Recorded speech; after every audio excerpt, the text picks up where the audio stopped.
Hello, darkness, my old friend, tubers, and welcome back to Let's Play Final Fantasy Renaissance. With me, BlueAnkylo, where the intros keep getting weirder as I keep getting older. It is Dark Knight, Jack Garland, back in action. We're going to the ice cave. I'm basically just traveled here off camera, but nothing else happened. Nope, didn't even kill anything, I don't think. Just ran away, maybe. I don't know. Let's do it. This is episode 3? I don't know. First one was really good. No, 4. This must be episode 4. First one was good. Second one was real bad. Third one was pretty good. Let's see if we can maybe keep things a little bit positive for the fourth episode. Main concern is Stunlock in Ice Cave, obviously. So we picked up the Zeus's gauntlets in Ordeals, which makes these wizard packs somewhat more bearable. But our armor is pretty high, thanks to the flame armor, so they don't hit us too bad anyway. At least not on normal mode. If you're in here in New Game Plus, well, you know, you're gonna get hurt. Then again, we would have a cool AoE spell that might just one-shot them all. Oh well. Maybe I'll try Death Knight New Game Plus run at some point. I should probably still heal up between fights, though. Okie doke. So here's where it gets spicy. What's... You know, that's not bad. That's not bad.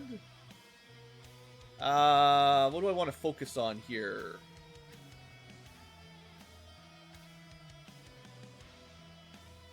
This fight should be okay. If I blood weapon it up, we're going to heal a lot. So any frost damage... Actually, the frost damage barely matters because we have fire armor, flame armor, which provides protection from ice, actually. So, not a lot of encounters actually deal ice damage, just the frost wolves and the frost dragons, I guess. I think that's it. Well, I guess the mages probably have an ice spell, but that's not the problem, really. We do a tremendous amount of damage when we get crits, though, so I'm totally happy to get those fights. Give me more frost giants. Sure, they might be unrunnable, but I'll take it. Because I'd much rather deal with that than this. Why is there 9 of them? We've had this conversation a lot back in the Earth Cave. There's only one Geist. The Spectres only get 1 attack, and the Wraiths only get 1 attack. But the Wraiths hit hard. Do they hit hard enough for my armor? Yes. Now, we're not going to take a huge hit, but each Wraith will probably do 20 damage-ish per hit. And they can paralyze. Surprisingly low magic defense, actually. I never really looked at that. So they're neutral to lightning. 2 lightning 2s will kill them. 1 might kill a Wraith, actually. I don't think our chance to run is good enough. I think we hope that this kills... Well, we don't even get a turn. Well, there's that. Good start. Maybe I should just reset. I guess the good side of this encounter is the Wraiths deal a lot of damage, so they reset me pretty quick. Whatever. 1. Last episode, we specifically grinded to level 24 so that we would be more likely to survive in here. And you can see when we attack, level 24 is paying dividends. But, yeah, there's still a lot of random encounters that are just, GG no re, so to speak. I don't know, that's a pretty old one. That's like StarCraft 2 or something old when that got, released. I don't know, do kids still say that?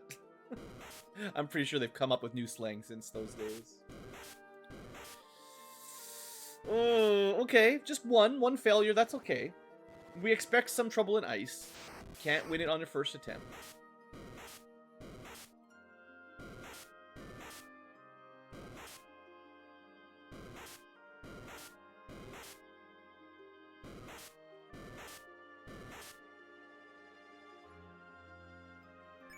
Okay, we might get a turn. I was getting a little worried there that we weren't even going to get to input an action. Once again, a lightning could kill them, but they have higher magic defense, so they're actually going to roll half more often. Do we swing or run? Does it even matter? Doesn't even matter. We never got a turn. Cool. Cool. Mind flares. Okay.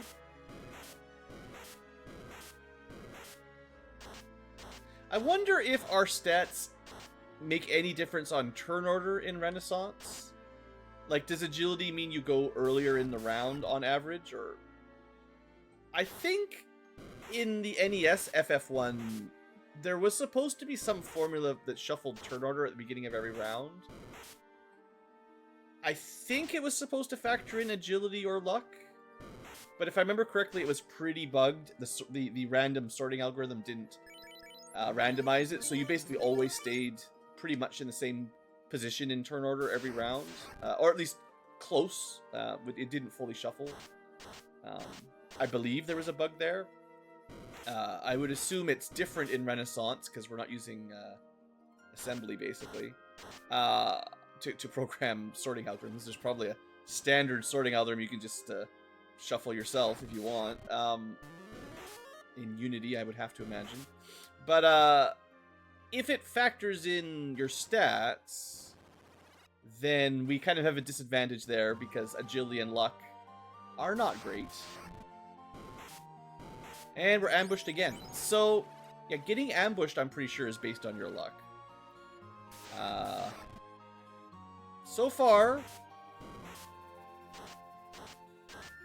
not feeling too good about this ice cave, guys. I'm just telling you, I'm not feeling it. Kind of thinking we haven't even made it to the room where we fall down yet. I'd feel a lot more confident if we were getting somewhat close to the eye, but we haven't even gotten to see the room inside where the eye is. That's not a good base benchmark for progression here. We are dying very quick and very early. Sure, we can probably swing against wraiths. We did get stunned instantly, but I feel like we probably wouldn't have run. We would have failed the run. So at least there's only one wraith. If we can wake up, we can kill it. Maybe. And at this point, it's more likely to kill than to run away. So I think when there's just two enemies, swinging is almost certainly a better odds. Because our running chance, I think, is quite low. But when there's lots of them, I don't know. Eye mages, what are your HP looking like? You know, their magic defense is so low. I hadn't really ever thought of that. Because they're not... Maybe that's why Fire 2 does so good. It always rolls up. 60 to 120 range. It's about 50-ish% chance to just kill them. I could try to run, but... I could kill one if I attack. But I did actually kill two. That's better than swinging your sword. And if I get another turn, they're weakened. So this should do kill them all. So Zeus's glove against undead packs might be our best chance. Like, it's still no guarantee, but I think our odds of running on turn 1 are so weak. We got to go first. Like, that's the problem, is if running was our only chance to win, then I should have taken the run.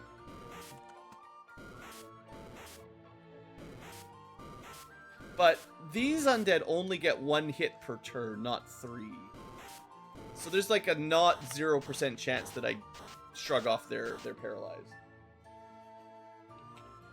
Okay, this felt a little bit... Never mind. I was thinking I had a little bit of luck there. And then they stole it. Oh, come on, really? Are you gonna kill me after all this? Oh, we still have not made it past that, that doorway. So, Ice Cave. Yeah, it's gonna be like this. I guess we need a story to talk about. Last episode, I told you all about my D&D campaign. Well, I told you some of it. There's always more. There's always more D&D stories. We'll give this one more Final Fantasy 1 run, but I'll start thinking about a side topic because We're just going to be grinding random encounters here for a bit, I think. But yeah, I feel like in terms of Death Knight, Dark Knight abilities, I think I say this almost every time I do the Ice Cave on a solo challenge. I don't actually think our chances are terrible. It's just Ice Cave is terrible. Like, each of these enemies hits you once. Unfortunately, our magic defense is only about 50. Although I don't know the exact calculation for the chance to be stunned. I think it's 100 minus your magic defense, but, you know, math is hard. And the dice rolls could be different than just, you know, 100 minus 50. It's I don't know. Clearly, it's high enough that even one attack times 9 is pretty likely to kill us. But at least they're not... at least they're not getting 3 attacks, which is almost assured. Yeah, okay, we're not going to get anywhere in this dungeon. I just need to forget about it, go on autopilot, and not get too tilted. I'm pretty sure I've memorized the button inputs. We go Zeus's Glove and we run, or we swing and kill. And then every fight we heal. And that's really all there is. We die half the time. I say that. We die 99% of the time, but 1 in 100 will make it. But yeah, basically, my point is, before we switch topics, none of our spells really work against undead. Like, none of these do anything. So the only thing that helps at all is the Zeus's Glove, which does obviously increase our chances of killing things quickly.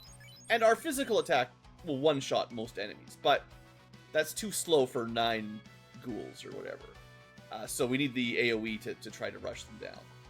Our Absorb is high enough that physical damage isn't usually the issue. It's just getting stun-locked and turned to stone or just insta-killed with death magic. I don't think there's really any other strategy. We could level up and get a little bit more magic defense and a little bit more hit points, but almost nothing else will change because we're not going to get very much luck and agility from level ups.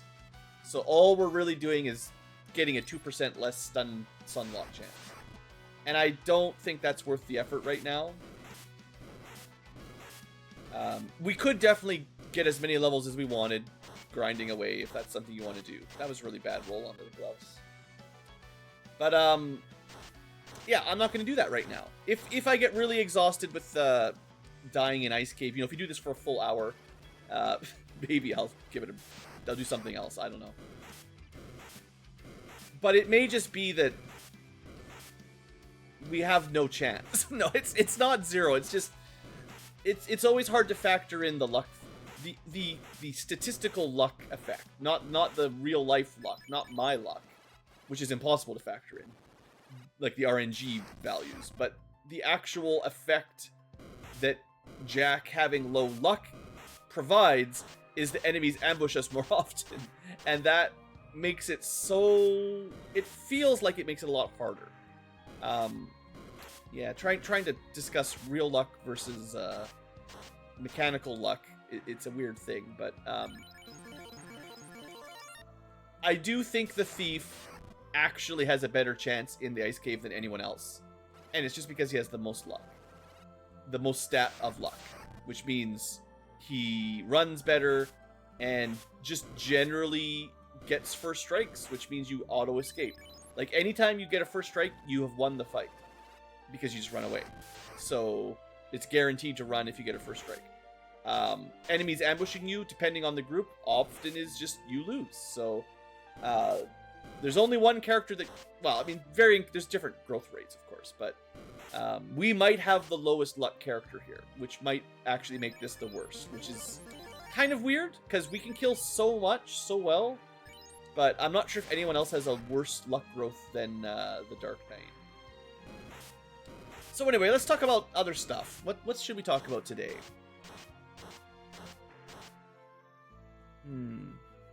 Well, we could continue the D&D conversation. Where was I last time? I was telling you guys about my my Rime of the Frostmaiden group. Oh, I finished that story, I think. It's the Phandalin story I was telling you guys about. Last time I was like, you know, my group is, that I'm a player in just started the Lost Mines of Phandelver. Phandelver, technically? It's weird, always mixes me up. The town is called Phandalin. The campaign is like Lost Mines of Phandelver. Maybe there's a reason for the difference. I don't know it. It just mixes me up. But we only played one session so far. I'm recording this right after the last one, so nothing's changed. I was telling you guys the first couple goblin fights were like, basically just got crit killed. We did TPK, like the whole group went down. I don't think the DM is going to actually permanently kill any of our characters, but we definitely lost. And I don't know how we were gonna win four level 1 characters with basically no resources left against some incredibly high number of goblins and wolves and bugbears. We did technically kill the bugbear. Not like it, kind of one of those, like, not even a Pyrrhic victory. It's like, I don't even know what to call it. It's like, it's a victory of a sort, but it doesn't feel like a victory because you lost. Like, when you die, you're like, ah, but I took him down with me. Like, it's kind of, I don't know, there's probably a term for that feeling where it's like, great, but also whatever. But I think the theme that I wanted to go on was how failures influence future decisions, and it kind of relates actually to the Final Fantasy Renaissance stuff going on in the background. And it's not the Renaissance developers' fault. This is just a flaw in FF1. But like the idea of like just getting crushed instantly, and how resilient you are to keep trying. And each of us has like our own sort of determination for things like that. I was probably way more stubborn as a child. That's why I like this game. For one, there wasn't as much competition for video games when we were on the NES, you know. There weren't very many good RPGs. Like, there was a lot of RPGs on the NES, but for one, you didn't know which ones were good. You had to rent them or buy them, and they were not cheap. And you were a kid, so you had to convince your parents to spend money on what was generally considered a waste of time at the time. Like, nowadays, I think gaming is relatively respectable, right? Like, you know, most people don't think it's trash. But, like, in the 80s and 90s, especially the early 90s, it was like, I guess kids would call it brain rot nowadays, but, like, you know, it was not deemed a good use of your time. So I feel like I was always kind of fighting against the system, fighting against the man to do my chosen leisure activity. And it was always funny watching adults like watch TV for 5 hours a day, soap operas and whatever, the news, the Weather Channel, whatever it was people were watching, or just, you know, whatever people did to waste time back then, you know, before video games. Like, they wasted their time their own way. It's not that much different. Sure, we'll swing on that sorcerer. Oh, come on, just one. I couldn't even kill one. We have no luck. I still can't open that door. We've not even made it to the door. Oh, it's brutal. We're getting crushed here. This is almost as bad as the Earth Cave so far, and we've only been in for like 10 minutes. Anyway, so what was I saying? Like, I feel like when I was a kid, it was harder to get a lot of, you know, options, right? So I had FF1. It was one of the few games I actually had access to as a child when I was little. So, for one, like, being stubborn about hard challenges, well, I didn't have a lot of choices, you know. And even the other choices on the NES, there's a reason NES hard is a term that still exists. Final Fantasy 1 was difficult, but not the hardest RPG on the NES. I did play Dragon Quest, which came out a little bit earlier than this. I didn't own it, but I had a friend that owned it, and we swapped every now and then, traded some games. That one makes Final Fantasy look kind of easy in a way, because it's always a solo challenge. And the amount of grinding it takes in Final Fantasy 1 to level up, I mean, multiply that by like 4 or 5 in Dragon Quest. you're just going to be killing slimes for a lot longer than you're going to be killing imps just getting started, I think. Fun game. Not as complicated, but the balance was pretty whack. And the hints were even less understandable, let's just say. But anyway, so my point is, like, when I was younger, for one, I had less options for gaming, but I was also more willing to, like, put in my time, my gaming hours, into very difficult endeavors. I definitely did. I did not do solo challenges at that age, but I did do lots of difficult party groups. I never really thought just take one guy. I would kill my 3 of my 4 characters to level one guy up faster, because I caught on to the EXP grind early on. So I'd have a black belt and let the other 3 die, and then let the black belt grind up to level 40 really quickly, or level 50 fairly quickly. But I didn't do, like, challenge runs per se. It was more like, let's see if I can make, I don't know, this fight sucks. Every single time we've died here. Yeah, we can't... I guess we try to run. I feel like we don't have a reasonable turn. Like, it's going to take 3 or 4 Zeus gauntlets to even kill sorcerers. So maybe a physical attack, if there's only a couple. But a large group, it's run or die, and probably just die, honestly. Right, so I would do, like, difficult runs, like, no white mage was difficult back then. But, you know, I would try things out. But usually it was just fighting the base game, because I didn't have the internet, I didn't have guides, I didn't have that built-up RPG expertise that we get over time. And I had to kind of just fight my way through these dungeons. And it was, like, it tended to... We're just going to attack them because they're going to do elemental spells for a couple turns. And if I just kill them, we're fine. Okay.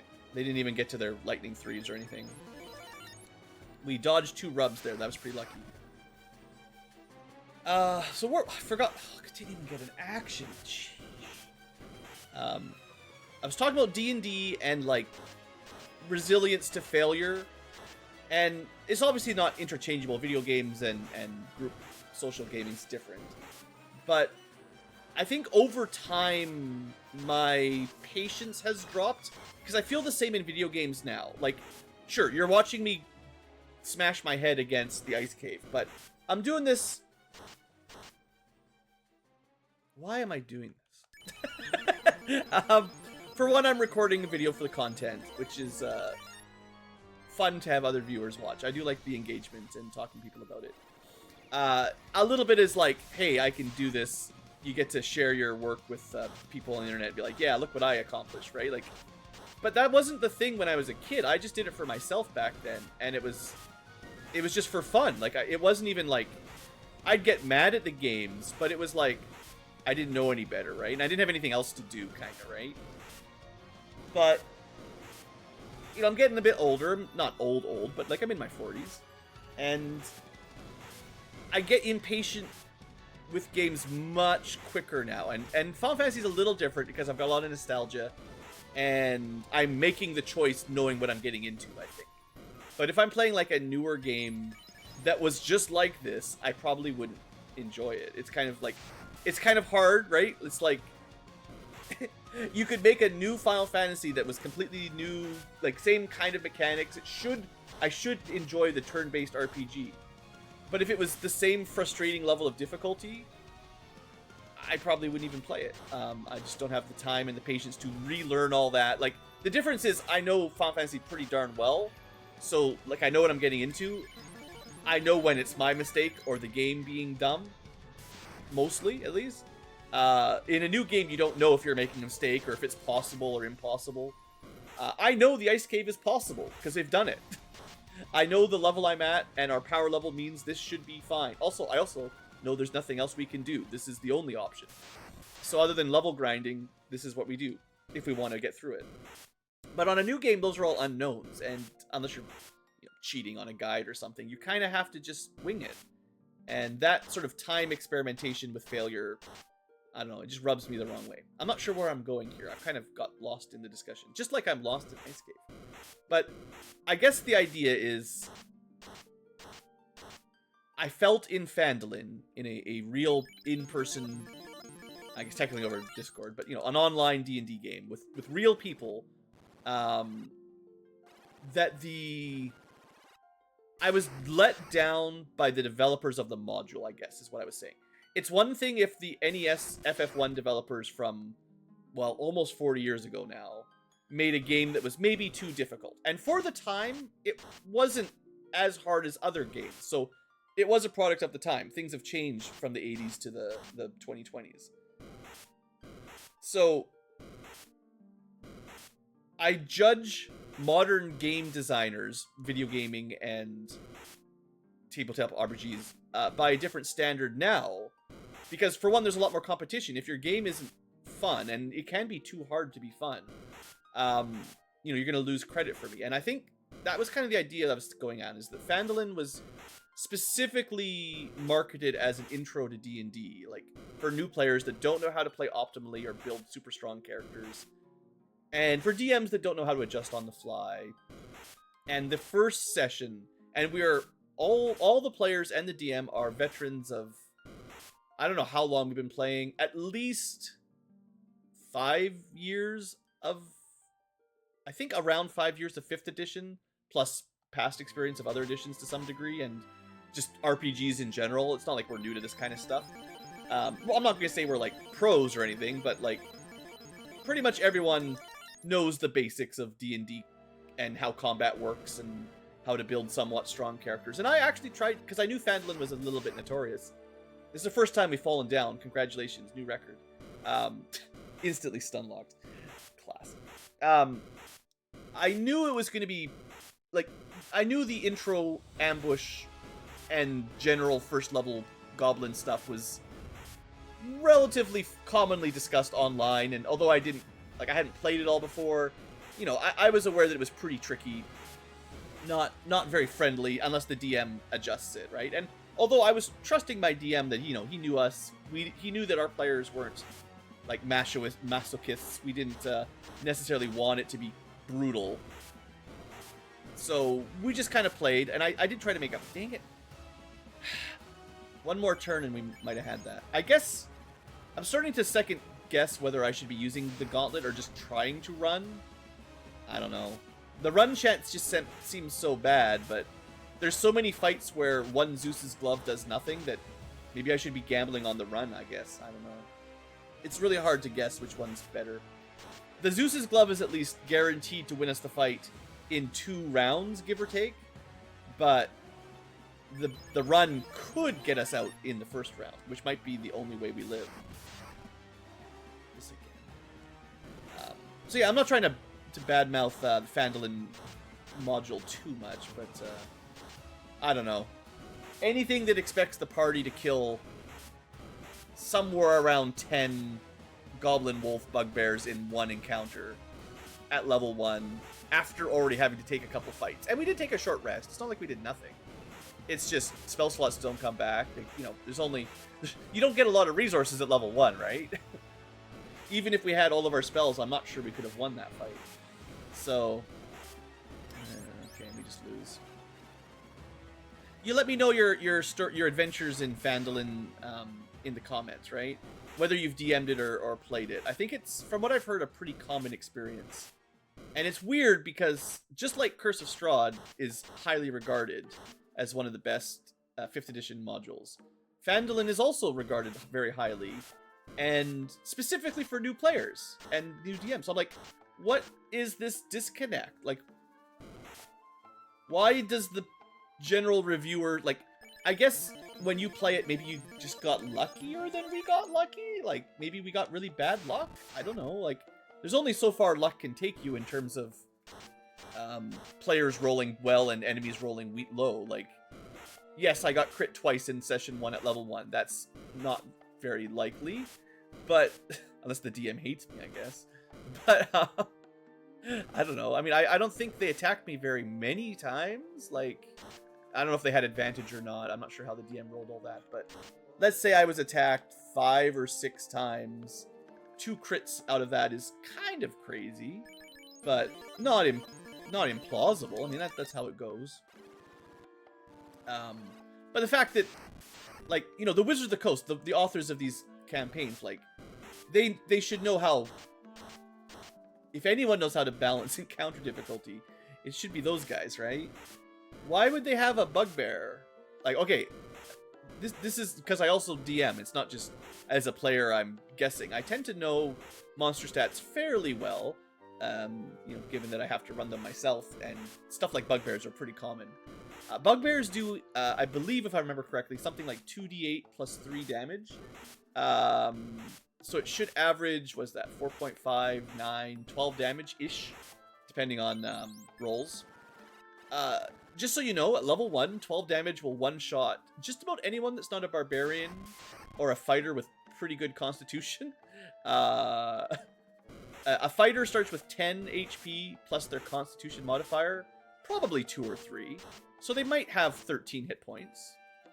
That would be enough to survive the average damage of 1 hit from a bugbear. But the bugbear could roll up and kill them anyway. Everybody else that's not a fighter or a barbarian or a ranger or paladin, you know, all the heavy duty marshals that have good hit points, yeah, they might take a single hit, maybe. But wizards, sorcerers, clerics, rogues, you know, pretty much everybody else, they're very, very likely to get one tapped, and that's assuming nothing else hits them, right? Like, I feel like it's really weird that the definitive intro to 5th edition would put monsters that have more than like a d4 of damage. You know, right? Like, because when you have 10-ish hit points, taking 4 damage already feels pretty brutal on like a d4. And if it was like a d4 plus 2, they could roll for 6, and that's over half in 1 hit, right? And, you know, it is down to hit rates and stuff. It's not guaranteed. But when the enemies get... Well, how many? We killed... What did I say last time? We fought 4 plus 3... plus at least 4 plus another 4 or 5. Like, that's a lot of attacks coming in. I don't know. I'm overanalyzing a little bit, but... Regardless, unless it was sort of designed to be a TPK... Which is sort of what you expect in, like, Curse of Strahd or something. Like, welcome to Barovia. Everybody dies. Make a new character. Ha ha ha. We sure told those new guys. Yep, you better be smart or you're gonna die. You know, I guess there's campaigns like that. The old meat grinder. See, speaking of D&D, you know, kind of, or Final Fantasy 1, kind of based on, like, old D&D. That was a relatively common mechanic for 1st and maybe 2nd edition games, where you didn't get attached to your characters because everything was deadly. There wasn't, you didn't get revivify or death saving throws. You die. You're just dead, right? Like, I guess there was a bleeding out mechanic, but it was not nearly as generous as the modern death saves. For the most part, if you hit 0, you're probably done. And nowadays, it's not nearly as guaranteed. But, and even just healing spells and stuff are stronger than they used to be. Man, these ice caves. This is half an hour in. I've dropped down once, which is barely halfway through. Yeah, I think the drop down is about halfway. I'm really not feeling this Dark Knight here.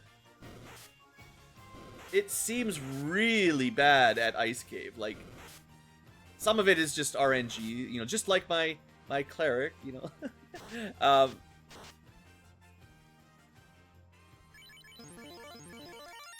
But am I really going to be stuck grinding to level 40 to get through this?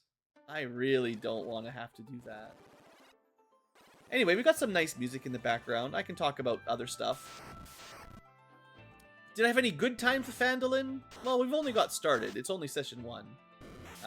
In theory, the DM is, you know, trying to be adaptive, and rather than just starting us over again from the beginning, we are captured, and we're gonna fight our way out. We even leveled up, I think, technically. So We're stronger than we were before we were captured and killed, basically. Before we died, you know, we leveled up. The problem is, of course, we start without our gear. And that's hard. Like, I haven't had a lot of practice with that in D&D. Taking away player agency is not something that happens very often. And you can... There's room for fun. But it's like running a challenge run in FF1, you know? Do you want to have a single party member? Or always never use spells or never use swords or something? Like limit yourself? There's fun. People have fun like that. But usually it's a conscious choice. If the game does it to you... I'm trying to think of games that steal all your gear. And then you have to get them back. It's happened in... Okay, the classic, the iconic FF7. We're dead. There's no way, right? Yeah. Ambushed by mages. Not even any chance. The classic Final Fantasy VII, if you accidentally recruit Yuffie the ninja, you are locked in, I believe, once you've recruited her. At a set point, she will steal basically all your materia. I mean, you can have enough that she can't steal it all, technically. I think it's like, I don't know what number, some number, like 100. But if you don't have that much, she steals it all. If you have a ton, she steals most of it. And you don't have to get it back. Like, you could skip the side quest, but I mean, come on. But like, that one interaction, I hated that character. I never used her again. I will do runs where I don't even recruit her, because the audacity of recruiting someone who steals all your stuff, and then you have to do a side quest just to get back to where you started. It's so frustrating, right? And I don't think it happens in games very often. I'm trying to think of other examples.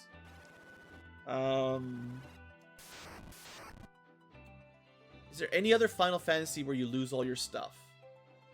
Like, you get imprisoned, but they generally just leave your stuff with you, just because mechanically... Okay, Chrono Trigger does happen, technically. There is a pseudo-stealth section when you're captured by... What's his name? I forget the guy's name. Darvon or something? The guy with the golems and the one that makes your airship fly. I don't know, I forget the guy's name. But you die to the twin golems, or you lose to them. It's a scripted loss, I think. And you wake up sort of in prison on the airship, and they've taken all your loot. If I remember correctly, you always, once you knew what was happening, you always brought Ayla, the monk of the party, which means you could just fight your way out and it was fine, and you just get your stuff, like your treasure, your gear was like one room away or something.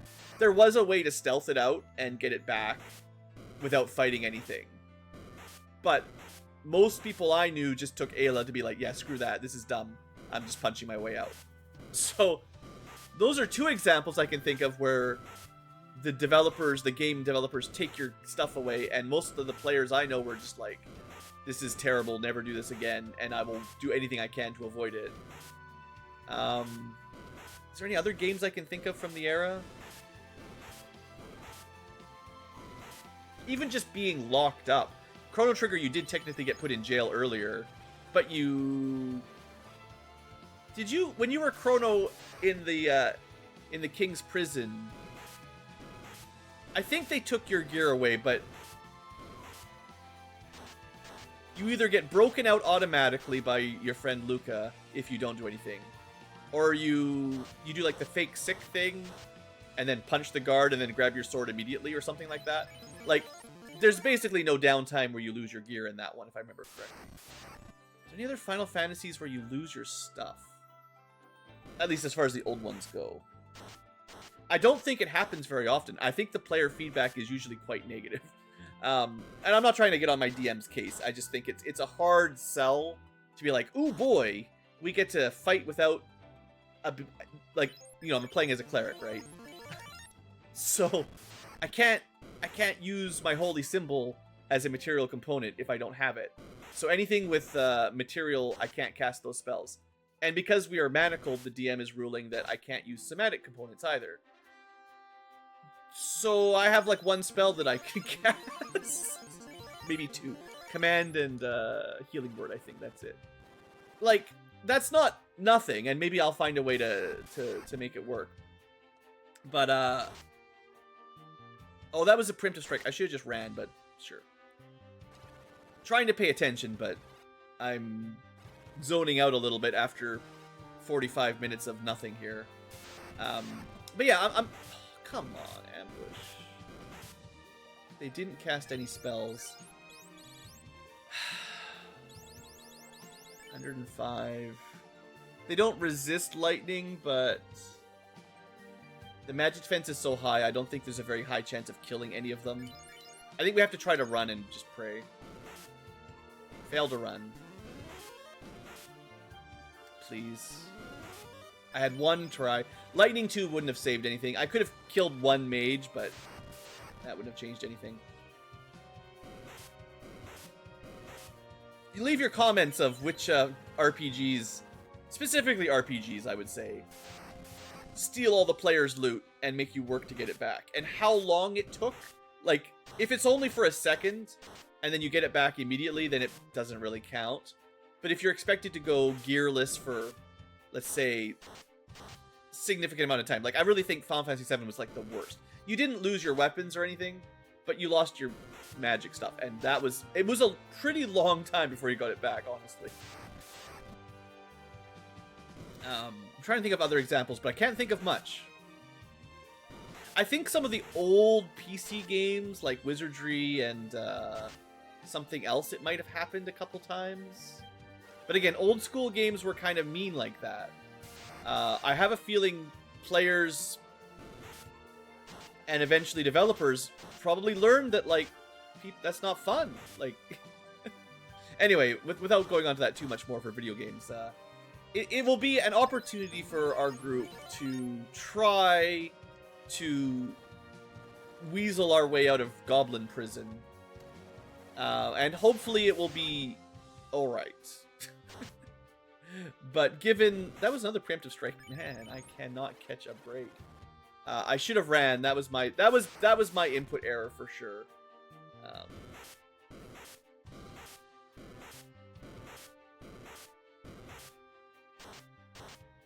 I didn't expect I was going to have to grind more. I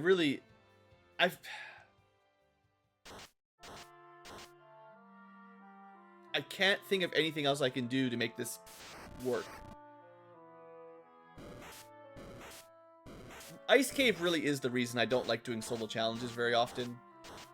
It's interesting that some classes that I thought would be just terrible actually weren't that bad. Like, Bard wasn't easy, but I don't think I had as bad a luck with Bard as I am having with Jack. Now, when I played the Evoker Summoner, which I still haven't beaten, by the way, I did grind to level 42 before I beat Ice. But the Evoker was so much worse than the Dark Knight. No armor. I guess they could confuse enemies, which was an advantage. But it almost never mattered. And they died really quickly to, like, there was no recovering from stun. If you were stunned, you were just dead.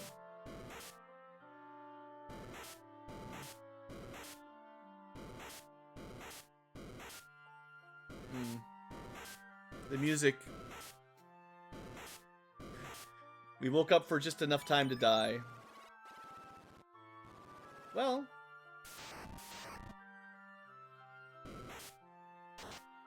Maybe this is where Jack Garland's adventure ends. He gets the ice cave and just dies in it. This time loop is getting really complicated. There's so many dead-end timelines where we die. There's like 1,000 dead ends in Ice Cave. Getting complicated. I just wish there was something we could do that would alter the odds. Like, I don't know what else to talk about. I guess this is part of it too. I've done a lot of solo runs actually solo without recording them. And I can kind of just do this while I'm watching another video, I guess. And eventually we make it, right? Like, it's sort of inevitable that one day the RNG favors you. For a Let's Play, that it needs to be not a million attempts, right? And I think, honestly, if I wasn't recording it, I probably would have just grinded another 10 levels. Because I'm trying to showcase the Dark Knight abilities, and I do think if I level them up too much, everything after the Ice Cave is trivial.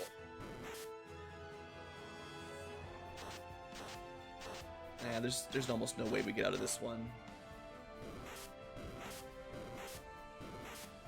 We only got hit twice, but that was enough to get stunned.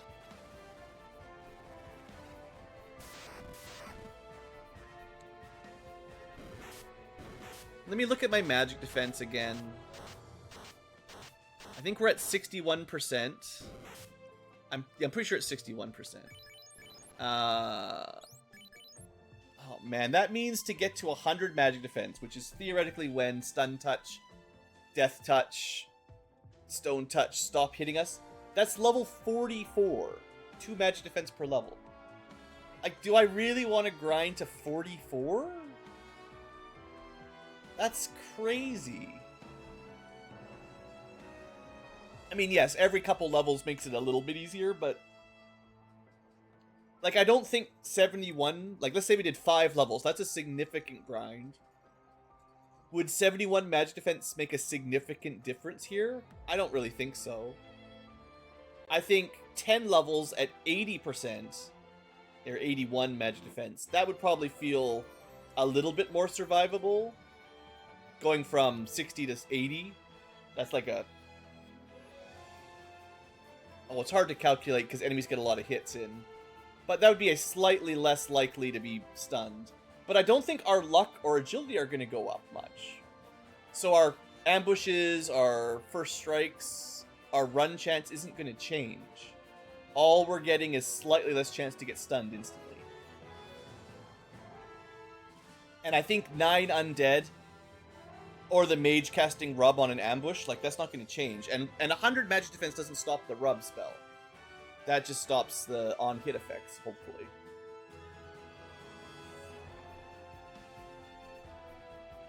And yeah, level 34 is very high. That's a lot of grinding. Level 44 for immunity, or practically immunity, that's a crazy grind. Like, honestly, okay, if I spend an hour here... I could probably get 10 levels in an hour. But it starts slowing down. It depends. Depends on if I can find a really good, efficient grind spot. But Jack hits really hard. I can probably one-shot. I could go fight Agamas. I could do Agamas. I'm done. I'm done. I'm done. I quit. I forgot about Agamas. They are really efficient for XP. And we can probably grind them infinitely. Okay, I was originally going to be like, I don't want to get any more levels up, but I actually think it won't take very long. I'm sorry. We're going to overlevel. I was planning on getting vitality, bats, and stuff like that, but I just spent 45 minutes, and we didn't even make it, like, halfway once. Well, we made it halfway once and died instantly, I think. So, I don't think we can do it at this level. And that means...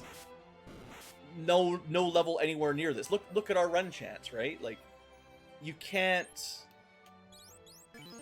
have that bad of run. I can't believe the Dark Knight might be the worst solo. It's so strong. But well, I say the worst Ice Cave solo. He's so good, but he's so bad at ice. Yeah, I can't... You can't run from anything, really. That's the problem. Like, I mean, I've done a lot of running. I've got a lot of, like, built up muscle memory and you know, empirical evidence. I don't know the formulas for running or anything, but we just cannot successfully escape reliably. Whatever the percentage is, it's small, like 10-20% chance to run or something in that range. That's fine for some random... That's fine for some not deadly battles. Like, no big deal. I mean, we do still get preemptive strikes. It's not, like, you know, impossible. But, dang, we just spent 45 minutes, maybe 50 minutes with literally zero progress. And I mean, you saw me go through Volcano last episode, right? And even Ordeals was pretty chill, except the zombie D's got me a couple times. But I think we're probably high enough level the Peds just run away. I don't know. Yeah. Still don't even one-shot them reliably. Ah, funny. Well, that would have. This is why I don't want to grind. If I have to grind to ridiculous levels, like if we're talking 44, you can't fight anything on the overworld. They basically all run away. Overworld enemies typically have morale like in the 100, 150 range. 100, 130 range, maybe?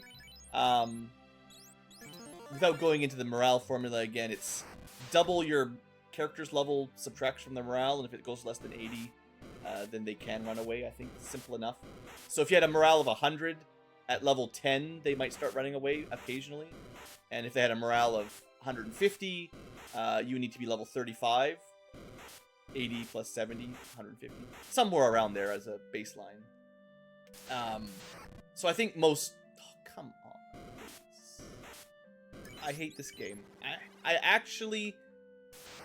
The Dark Knight is actually letting me down. I can't believe it. He's been so good. Okay, I take it back. My original recommendation on episode 1 was like, man, this guy cleared that first... Like, he cleared Marsh, the Wizards, Astos. That felt really good. Earth was bad. Nearly as bad as it's ever been. But we killed Lich first try. So he's definitely way better than the Thief at killing bosses. Like, no doubt. But the Thief is actually better at getting through random encounters. Even the vanilla Thief, NES Thief. The hardest part with Thief is getting enough strength and damage to win against the fights that are unrunnable. That tends to be his biggest problem. We don't have that specific problem, but the random encounters are actually so much worse. I don't know how quantifiable the luck preemptive run chance stuff is. Without looking into the formulas, it's kind of hard to explain, but yeah, I don't actually think we had any chance of beating Ice. I went from, like, starting today's episode, I'm, like, fairly confident it would take a number of attempts, like normal. Like, I've done this a few times. I've worked my way through some ice caves with a lot of solo runs. This is not my first pony. But we never even got close. So, here we go. We'll do this for the rest of today's video, I guess. See how far we get, but, like, we'll level up fast. The problem is, as you'll see, we're not going to get stats, for the most part. I'll try to slow it down for the next level up. Well, I should just pull it up on the side here, actually. Then I can talk about it. Hold on for just a second. Renaissance, Discord, I'm looking for the guides again. Where are you? How-to guides. And there is a handy-dandy link to the stat growths for all the characters. Somewhere. Here we go. Yes, class stats and growths. So here we go. Dark Knight. Where are you on the table? Dark Knight. Yeah, it's not looking good. So we are, what, level 20 something? Level 25. Okay. Level 25 was a guaranteed strength agility level up. That's what we got. Maybe we got a 25% chance at one of the other stats, because that's how it works. But guess what the guaranteed stats are for level 26? If anyone answered nothing, that is correct. There are no guaranteed stats. And I don't think any other job has 0 stat gain levels. Now, we might get one, because it's going to be 5 rolls at 25% chance. So we have a good chance of getting 1 stat up. But we can get 0. So this is kind of why I didn't want to grind the Dark Knight, because we're not getting a lot of value out of it compared to everybody else. I should probably be doing the lifesteal. It's a little bit slower than potions, but let's get that level up and then I'll do some healing. The Agama mostly can't hurt us unless it crits, but it, you know, it gets some crits.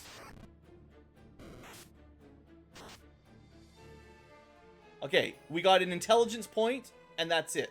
And that intelligence point was not even guaranteed. And, I mean, it's mostly useless. That's that's the worst stat for us. It affects our spells a tiny bit, but for the most part, we don't use our spells because they're not good enough. And we got no agility, no luck, no vitality, no strength. We had 1d6 vitality, or HP was 1d6 plus 4, because we've got a quarter of our vitality. And that's it. We could have got 5 HP. I didn't see exactly what it was. But that's it. 5 HP, 2 magic defense, 3 hit percent, and 1 point of int. That's not very much, you know? It's great that we can one-shot Agamas, and this fight goes quickly. Well, mostly. But, yeah.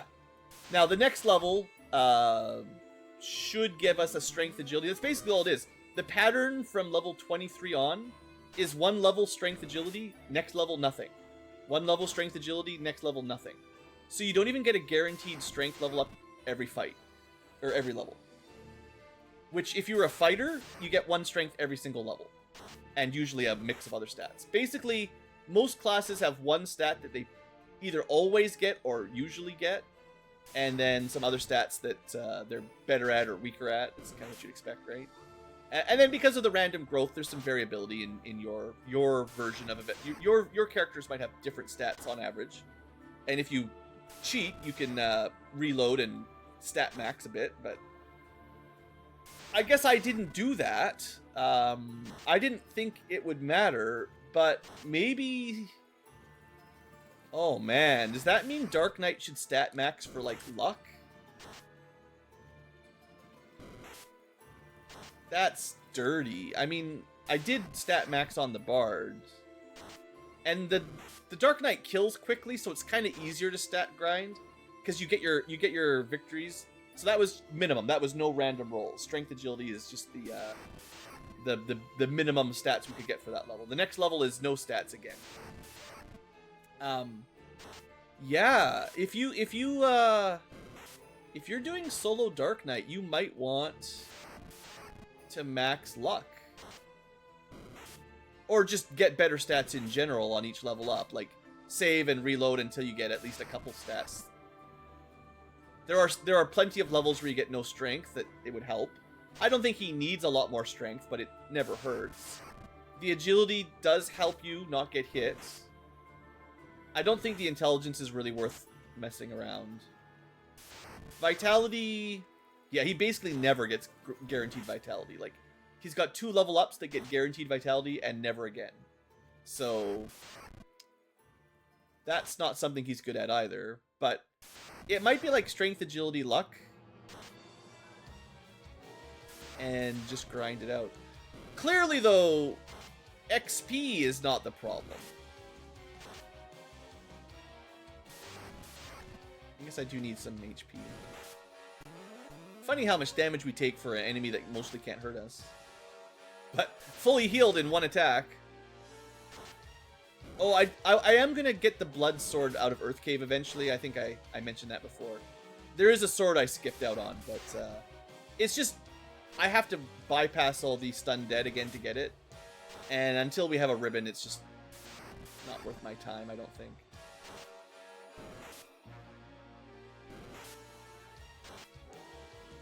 So we'll do this till about an hour goes by, and then I'll see how many levels I got in like 10 minutes.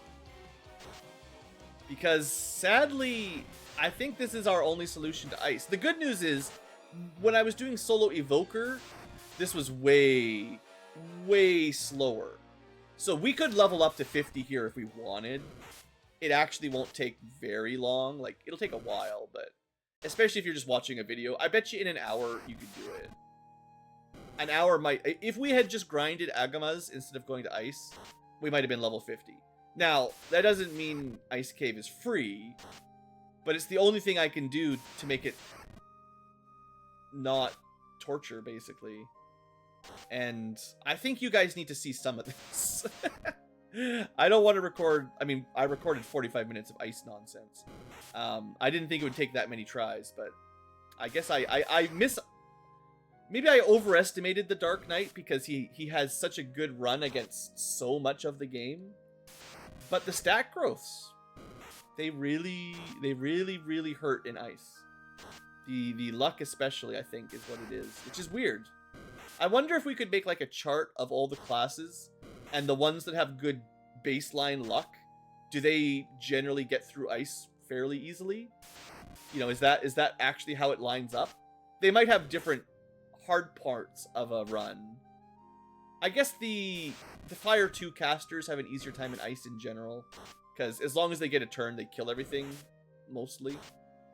I still think Red Mage and Black Mage sort of blast through those, usually. I think the Black Belt does pretty well, because he hits... Basically, he's got double the magic defense growth. So by the time I was at 60 magic defense, the Black Belt would probably be at 100. And at that point... So I think the Black Belt would go through at like level 24. Punch 6 times per turn. Have the Zeus's Glove. And also be mostly immune to undead and cockatrices, at least. On the other hand, as our level gets up, enemies do start running away from us. More and more and more. Which is helpful for some enemies in ice. I don't want to die now. I need to be a little bit smart. Sorcerers can run away. No, actually, I don't think they do. Because they're one of the worst. 130 morale. Yeah, they'll be running away by now. I needed to be level 25. I was just one level below their morale break. That doesn't mean they guaranteed run, but once you're level 26, 27, they start getting higher and higher run chances. At level 35, they probably run pretty regularly. Other enemies that can run, the wizards will be running probably by now. It's slightly lower morale. So yeah, those two for sure. Undead usually have pretty good morale. 160 means level 40, and then they start running. What else is bad? Mages might run, actually. Oh no, these guys are never running. So we'll never get mages to flee from us. They are always going to be a problem. Images, 160. Maybe that's the standard for undead. Ghosts are even higher. Ghosts are high enough they never run. 80, unless you use spells. But if you have over 180 morale, even at level 50, they won't run. So, this kind of gives you an idea. Level 40 plus to get standard undead to have a chance to run. I will never run. Not like it makes the biggest of differences. Well, we're at an hour. Well, let's get one more level up, whatever we're at. And then I should probably save it anyway, honestly. Dang, I'm sorry, future tubers. I thought this episode would be a little bit more successful, but we had a good chat. You know, we talked about life and D&D and Final Fantasy, and I rambled on about failure, and I feel like I never even got to my point on that story. I'm just gonna leave it. Maybe I won't. But the idea was like, I guess if I didn't, geez, I feel like I didn't get to it. I think what I was trying to say was basically something like early failures make it hard to keep going. And that was the problem with Phandalin, and it could be the problem with Final Fantasy if I played it now. Where it's just too hard too early. And you need to build the trust and the successes up. And also just as you get older and less patient, it's like, I got less room for just bashing my head against a wall. Maybe that was kind of all I was trying to say, but just yapped. Basically, you can say ice broke my brain. The brain buster. We'll get one more level up, because honestly, this doesn't take any time at all. When I'm not looking at stats, we're getting 2500 XP per fight, and we win a fight mostly in one attack. 600 damage. We'll probably start getting our 4th attack before too much longer. I forgot to check that. Maybe I won't even save. I feel like there's just so low risk of dying. If anything, we're more likely to be killed by a Paralisk on the walk out than Agamas. Because I can always just Blood Weapon. Anytime I get to half HP, just Blood Weapon, and we're good. Just like that.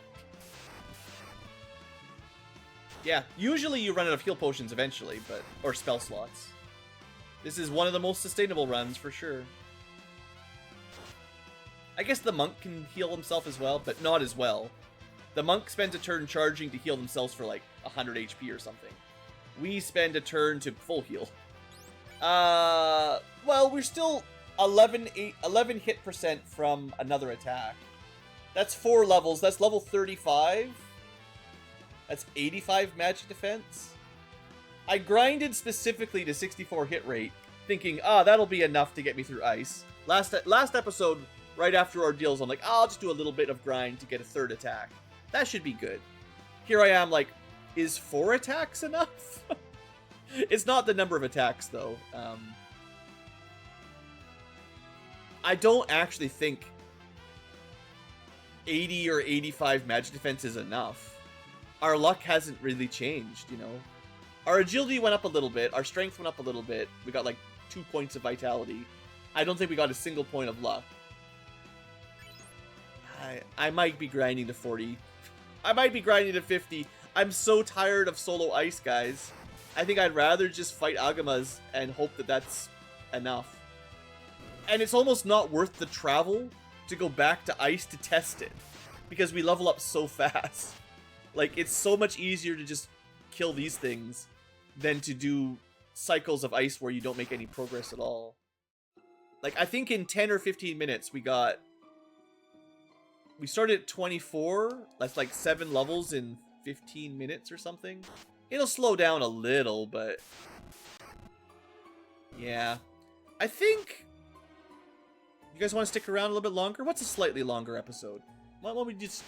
Yeah, we'll just stay here. I don't have to end the episode at 1 hour. You're not the boss of me, YouTube. I don't care what the analytics say about drop-off and viewer retention.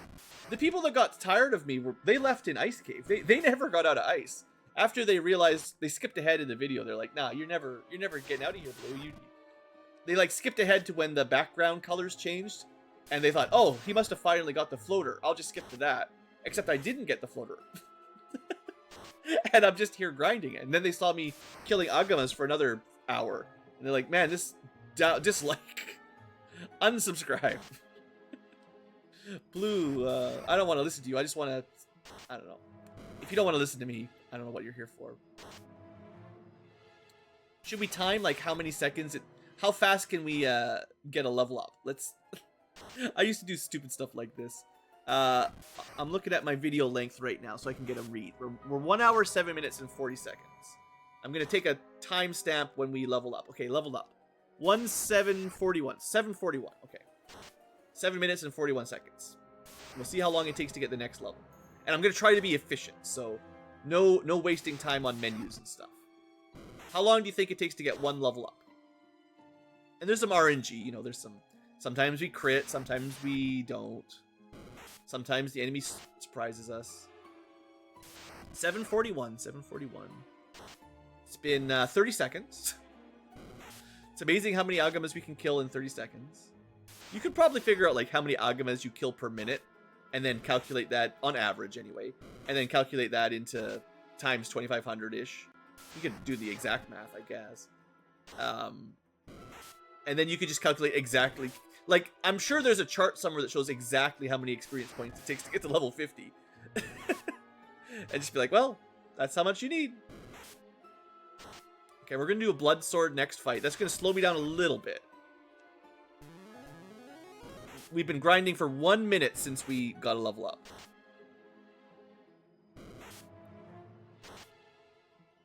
That didn't heal me at all. What was that?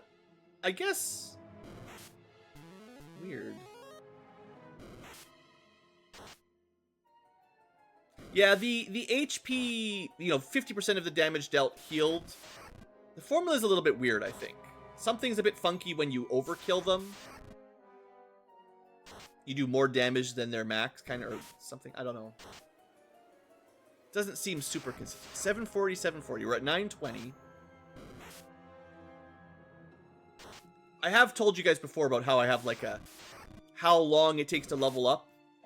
And the longer between levels, the less I'm interested. There it is. So that was less than 2 minutes. And I did a heal routine in the middle of it twice.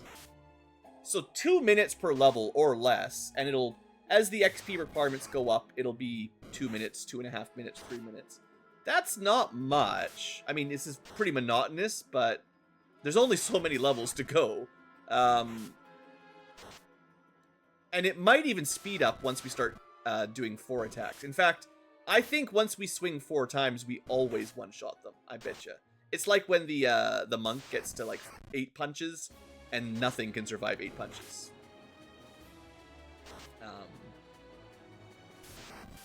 But yeah, 2 or 3 minutes per level. What, we're level 35 now? 33. I over jumped a little bit. Once we're level 34, that's 16 more. Probably more than 2 minutes. Let's say 3 minutes per level as we get closer to the end. Maybe more. That's 48 minutes. That's definitely some time. Like, don't get me wrong. This isn't instantaneous. But if I told you you could get to level 50 in about an hour, would you do it? Or would you just grind in the ice cave, get 0 progress, but spend an hour getting nowhere? Because that was kind of the option, right? If I just sat here for an hour, I think we would be at least in the 40s. Instead, I went to ice cave and did nothing. Unfortunate. It's gonna be a real shame if we get one shot and die now. All these levels, just God. The thing is, like I said, the thing I'm most worried about getting out is actually Paralisks. Most random encounters we can just kill, you know, easily. But Paralisks will have a chance to kill me with Squint. I don't know the accuracy on that one. It's not a attack spell, but if we're high enough level, they'll run away. And I'm gonna get us one more level, I think, while we're recording. I'm not gonna record all the way to 50, but I want to get that extra swing and show you guys how much damage we're doing against Agamas with 96% hit rate. So one more level, and then I'll show that off. Because I think that will actually cut down the time per grind, per level. Because right now, I would say we're taking 2 hits mostly. And that actually is a lot slower than 1 hit. Because that means the enemy gets a turn, and I take some damage, and then I need to get healed. If I always kill them in 1 hit, these fights, they're over before they start.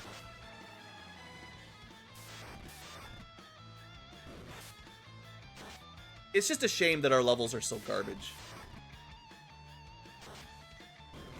I suppose if you're stat maxing, you can't really do Agama fights. You need to be able to save before you fight. So we'd have to do much less efficient grinding. I guess you could kill a bunch of Agamas until you're 1 fight away from a level, and then go outside. Yeah, it still might be better to do it like that. You just have to keep a close eye on your EXP number and hope you don't get an unrunnable. Because that will force you to level up before you want. Okay, there we go. Strength, agility, vitality. We got some stuff in there. So that should be another swing. Most of our stats have barely changed. Like I said. Our magic defense is better. We actually got like 11 level ups there pretty quickly. Not a lot of HP, to be honest. But what's the attack looking like? Yeah. 4 hits, 300. 4 hits, 370. Honestly, it's even faster. I think this almost doubles our Agama kill speed on average. Maybe it literally doubles it on average. Especially if I go first. I mean, they'll get some ambushes. Should count how much time it takes to level up again. I'm not going to do it again. Two or 3 minutes per level until we get really high level. We're not going to get much faster than this, though. All right, we're gonna call this an episode. I'm gonna kill Agamas until I've killed enough, and enough is a lot because I'm really tired of Ice Cave, and I have to really rethink my solo challenges because it might be worth putting in the time to get those luck stats early on when levels are easy, and just force that luck point so that we have. It's hard to say how much of a difference it will make, but I almost want to restart Dark Knight and luck max a little bit. Not for like every single level necessarily, but like, what if we had another, let's see, we're level 36. We basically never get luck. I think we started at 15. What if we had like 30 luck instead of, like, we let a few level ups go by, but we almost always got luck up? What if we had 47 luck right now? Do you think Ice Cave would be any problem at all? Is that all we would need, is just encounter luck? That's kind of wild. Anyway, I guess I gotta end this episode. It has gone on a little bit extra. Unless you guys are enjoying the Agama facts. By the way, Agamas are an endangered species, and we've been slaughtering them all morning. I'll see you guys next episode, and we're gonna beat Ice, one way or the other. I'm just gonna be at a higher level than I am right now, and you can probably tell it won't take that long, but I should be focusing on it because we still take damage. Crazy, we're still taking damage. Alright folks, I'll see you next time. From hot to cold, hope you've enjoyed the Rantylo, the blue Rantylo. See you later.